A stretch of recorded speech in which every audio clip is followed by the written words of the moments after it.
the offers that you get from Carvana is the offer that you get. And so it's not like you're in a negotiation situation. It's like a computer telling you, this is what we will pay you for your car. Take it or leave it. Hi, it's Josh, and today we're going to talk about Carvana. Should you buy a car from Carvana, or more importantly, should you sell a car to Carvana? Well, I sold my car to Carvana a few months ago, and it was an interesting experience. At the time, I was comparing Carvana to CarMax to see where I would get the better deal and where I felt better about selling my car. And it turned out to be a lesson that I learned. And in retrospect, I think that selling to Carvana, which is what I chose, was actually a smart deal. I ended up getting about $3,500 more for my car. And yes, there were a few extra hoops that I had to jump through. And I've learned since then that part of it was because of the state that I live in. But even so, I felt a little skeptical. That was the biggest problem, was me getting over, is it safe to sell my car to Carvana? Will they do something wrong? Will they keep the title on my car long after I don't own it, or something where, I have problems that I just don't foresee? And so it took me a while to kind of get through that. But when I sold my car, they actually resold it within a couple of weeks. And I saw it on the website, and it was really interesting to see. But going through the process, it's really pretty much straightforward, and it's not a long-term commitment. You're not going to be in bed with these people for very long. You basically are going to get your quote on your car, and then you're going to decide, am I going to sell it or not sell it? You have 7 days to make up your mind. And if you don't quite have everything lined up to sell it, they'll give you a 7-day extension one time. Otherwise, the price is subject to change. The offer is subject to change. I found that once I actually did the transaction and I got through the whole process, I worried about a lot of things that I probably didn't need to worry about. And even with the current news about Carvana being financially shaky in some way or another, it really doesn't impact their buying and selling cars, because they're actually buying cars so that they can sell cars, and the money that they're making is not only in selling the cars, but it's in selling the loans on the cars, or selling the extended warranties on the cars, and all of those extras that they pitch when you're doing the transaction. So just be aware of that if you're buying a car from Carvana, that they're making money on you financing, they're making money on you buying protection, and it's a logical thing to want to buy extra protection on a used car. So evaluate that, but maybe do some homework on third-party car warranty services as well, to see if you might get a better deal using one of the other car warranty services, because you're a captive audience to Carvana when you go to the dealership. You'll find when you go to get a quote from Carvana that you should also get a quote from CarMax.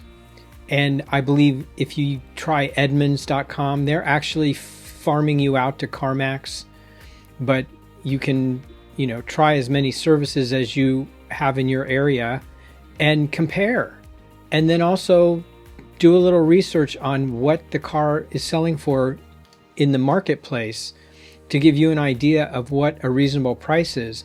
But quite frankly, the offers that you get from Carvana is the offer that you get. And so it's not like you're in a negotiation situation. It's like a computer telling you, this is what we will pay you for your car. Take it or leave it. And frankly, for selling a used car, the reason that you would sell to Carvana is because you don't want to deal with any headaches of selling it private party, because you'll get more money if you sell it private party. You might or might not get more money if you trade it in on a deal. The only problem with trading your car in on a deal to buy a new car is that they're playing around with the numbers, and you may think you're getting a big value for your trade-in, but you're actually going to pay more for the car to offset that, or something of that nature. It's a little harder to kind of isolate where the money's going. So if you sell your car all by itself, you can keep track of how much did I make on that car? What did I sell that car for? And then buying a car separately you know exactly what you paid for that car. There's no commingling of the trade-in value, even though it's sometimes more convenient. The only thing to keep in mind, though, if you do trade in a car, is that in many states, the trade-in value subtracts from the purchase price. So the amount of sales tax that you pay is lower. And that could make up some of the difference. Depends on what you're trading in and how big of a boost that would give in saving you some sales tax. Would I sell my car again through Carvana? Yes. I've used CarMax twice and I had a really good experience. But in this go round, they just weren't competitive at all. And frankly, maybe the last 2 times they weren't competitive, but I didn't compare them because Carvana wasn't as much of a thing the previous time that I was selling a car. Now, Carvana's been around since 2013, and they just reported in 2024 selling their 2 millionth car and buying their 2 millionth car. So they've bought and sold 4 million cars. CarMax has sold about 1 million cars in this year of 2024 alone. So they're much bigger and more fiscally sound.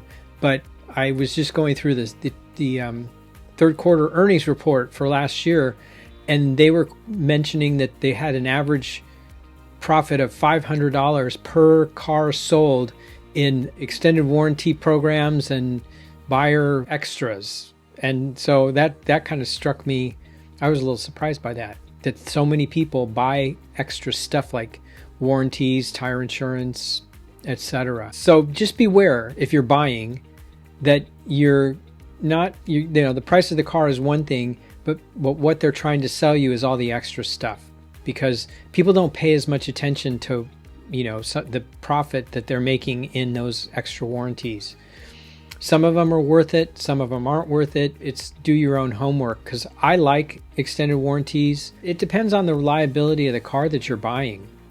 And if you're buying a used car, you should be able to look up the history of it to see what kind of repairs are common and what you might have to look forward to, so that you can check out the car when you buy it from Carvana. Since my last video, I've heard from people who have sold to Carvana and who have sold to CarMax, who have traded to their dealers and have sold private party. And of course, the people that sell private party have a position of, you know, why are you guys wasting your time? You can make so much more money selling it yourself. Well, I think it depends on where you are, because if you're in a smaller city where you can kind of know people, it's different than if you're living in a major metropolitan city where somebody could drive off with your car, test driving it. It's like, I didn't even want to know what it's like to go test drive a car with a potential buyer in 2024. I just beyond that. And so I think that leaving the car selling up to the car people is a better route. And yes, you don't make as much, but what's peace of mind worth? It's worth something. It really is. So what's your plan? Let me know in the comments if you've been considering selling a car to Carvana, or if you're thinking about it, what are you hesitating on? What questions you have about Carvana? Because if you're selling a car to Carvana, it's a quick transaction. Once you give them the car, they give you a check. My recommendation is you ask for a physical check as opposed to them doing an electronic transfer, because if they hand me a check and the check bounces, I get the check back. I have something that shows proof that they gave me money. If they're doing an electronic transfer that comes 1 to 2 days after I've given them the car and left the dealer, I have no way to know that it's being done until it's done. And that concerns me a little bit. So I took a physical check, even though I had to go and deposit that check to my bank. But once I did that, check cleared and I was done. I was convinced that things were happening as they should. And the title, I filed my non-responsibility with the DMV, which is something you should remember to do, is you have to notify the Department of Motor Vehicles, at least in California, that you no longer own that car and are no longer financially responsible for it, so that if somebody gets into an accident, they won't come after you. And so that's a very important step to take. So limiting your liability, I didn't cancel my insurance for an extra day just to be safe, but use proper caution but don't be afraid. And if you end up selling to CarMax because you got a better offer, they're fine and upstanding, and they're a bigger outfit. They have tons of employees at every store, and it's a little bit more like going to a Best Buy or something, quite frankly. Whereas Carvana had literally one employee there and the little tower of cars, and that was it. And it was, a stark contrast. They do everything with computers and few people, and talking to somebody, that when I needed to talk to somebody about something that was going wrong with my transaction, it was difficult to get a hold. They were having hold times of an hour. So that's the thing that you're not getting when you're taking that higher trade-in value for your car. Now, if you're buying a car from Carvana, the things to be aware of are they offer a 100-day warranty. So your concern is, is Carvana going to last for the next 100 days? And the chances are, yes, they are. I heard in 2022 they had a lawsuit, and I'm not sure how it settled, where they were delayed in giving people registrations for their cars, and people weren't able to get tags and so forth for their car, and it was causing problems, like big problems, because people were having their cars taken away from them because they weren't registered, and it was a nightmare. And I'm not sure how that sorted itself, but suffice to say that Carvana has had some ups and downs, and they've just been crawling out of a down for the last year and a half, and they're flying pretty high right now. And some people think that it's kind of a schemy paper number shifting tactic because they're reporting profits that are difficult to comprehend. But the question that you need to be worried about is, if I'm buying a car from Carvana, will they be around to support me if I don't want to keep it? Because you have, I think, a 7-day trade-in that you can take it back, and they also have a 100-day warranty. So those are the things that you need to be concerned with. The only other thing that I could say is beware of what financing options, if you're going to finance, beware of what options you have before you go to the dealer, before you go to Carvana to pick your car up, or before you have them come out and deliver your car.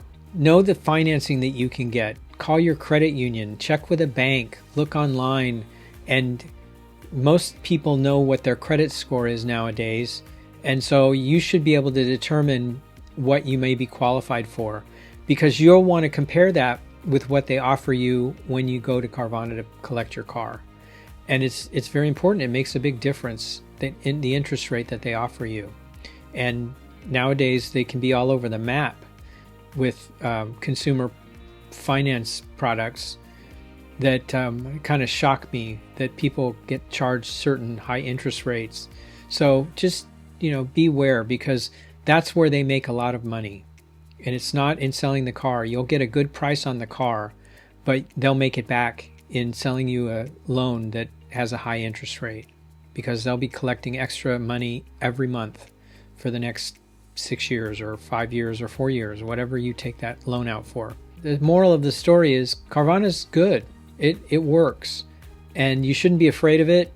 And it's kind of a curious, interesting experience. And once you've done it, you'll feel different about it, and you'll easily do it again. I'd say that I recommend it, even though it didn't go 100% flawless for me. It went, all the things that needed to happen properly. So let me know in the comments if you've tried Carvana or CarMax or any of the others that in our regional. I think AutoNation is one that I didn't know existed, and I guess they have the same sort of a program where they buy and sell cars. Let me know how it went for you.